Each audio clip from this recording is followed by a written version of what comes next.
Hello, मेरा नाम है खुर्रम अमीर कुरैशी, प्रिंसिपल सोलिसिटर के सोलिसिटर्स ल्यूटन, यूनाइटेड किंगडम। इस वीडियो में मैं बात करूंगा कि आप इनडेफिनेट लीव टू रिमेन कैसे हासिल कर सकते हैं अगर आपके पास स्किल्ड वर्कर वीज़ा है या टीयर 2 जनरल वीज़ा है।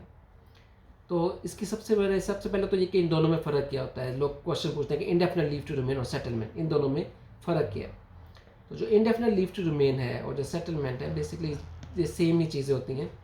और इसमें आपको जो बेनिफिट वो मिलता है कि जब आपके पास इंडेफिनेट मिल जाती है या सेटलमेंट मिल जाता है तो आपको जो यूके के पब्लिक बेनिफिट्स होते हैं उन पर एक्सेस हो जाती है। इसके अलावा ये पहला स्टेप होता है आपकी नेशनैलिटी की तरफ, क्योंकि इसके बाद आप नेशनैलिटी भी क्लेम कर सकते हैं। तो ये बहुत ही इंपॉर्टेंट है। अब ये जो क्वेश्चन है वो कि इसकी रिक्वायरमेंट्स क्या है।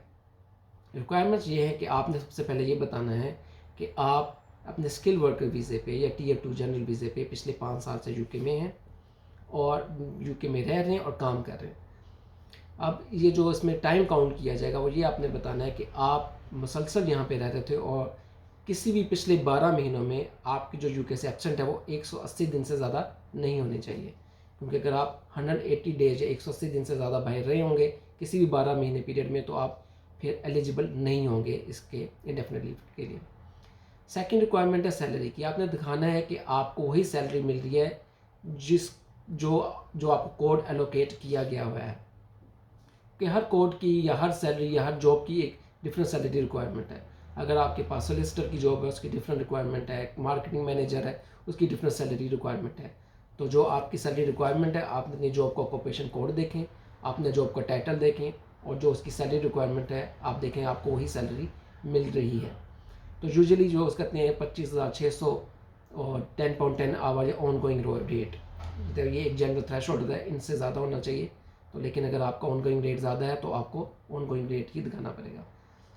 तीसरी रिक्वायरमेंट इसको है वो आप ये दिखानी है कि आपके एम्प्लॉयर को अभी भी आपकी ज़रूरत है। एक लेटर एम्प्लॉयर से चाहिए होगा जो ये बताएगा कि मुझे इस बंदे की अभी भी ज़रूरत है और मैं अभी भी इसको वही सैलरी पे करूँगा जिसकी रिक्वायरमेंट है इमिग्रेशन रूल्स में।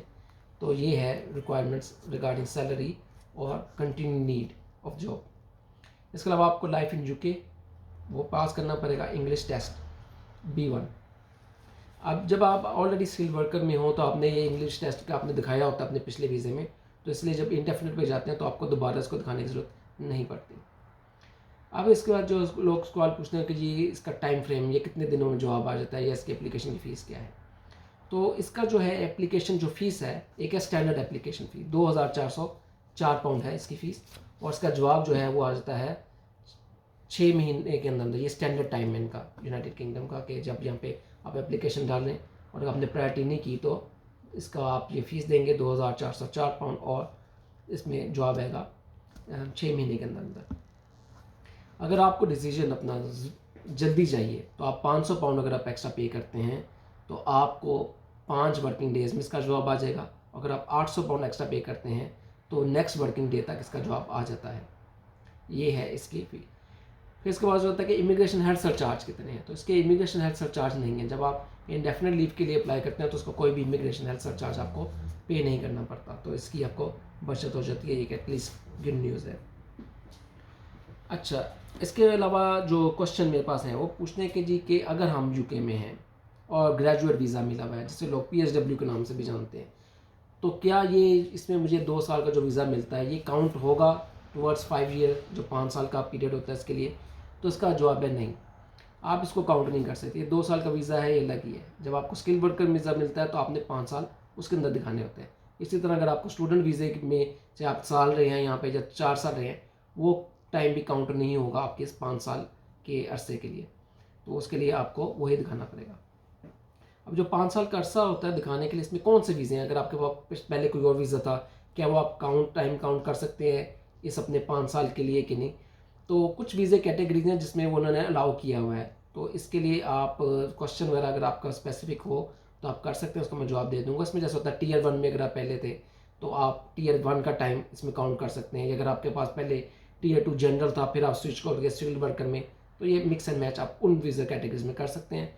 लेकिन जो मोस्ट कॉमनली क्वेश्चन किया जाता है स्टूडेंट वीज़ा या ग्रेजुएट वीज़ा, वो टाइम आप काउंट नहीं कर सकते इसके अंदर।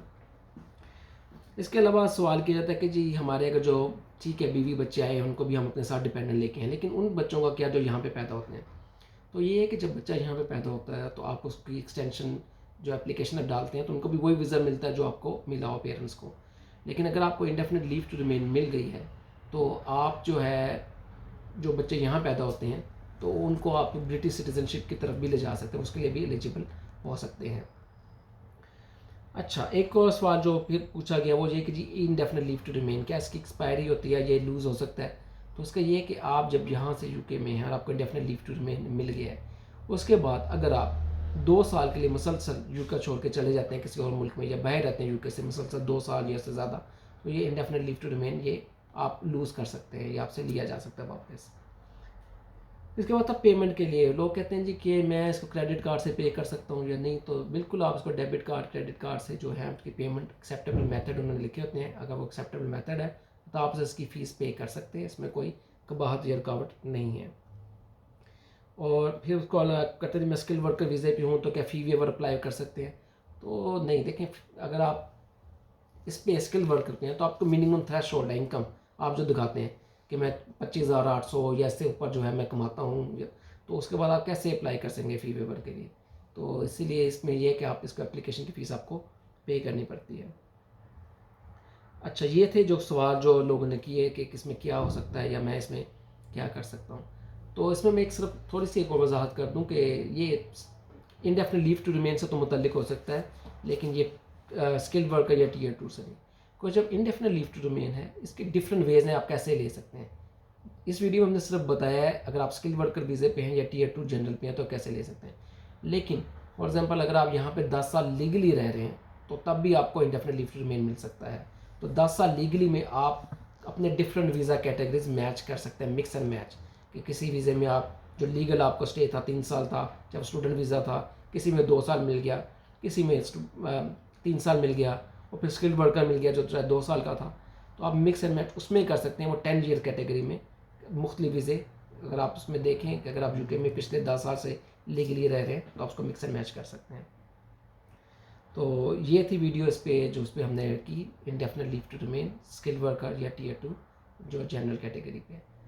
अगर आपको कोई सवाल हो या किसी किस्म की इन्फॉर्मेशन मज़ीद चाहिए तो आप मुझसे व्हाट्सएप पे कांटेक्ट कर सकते हैं।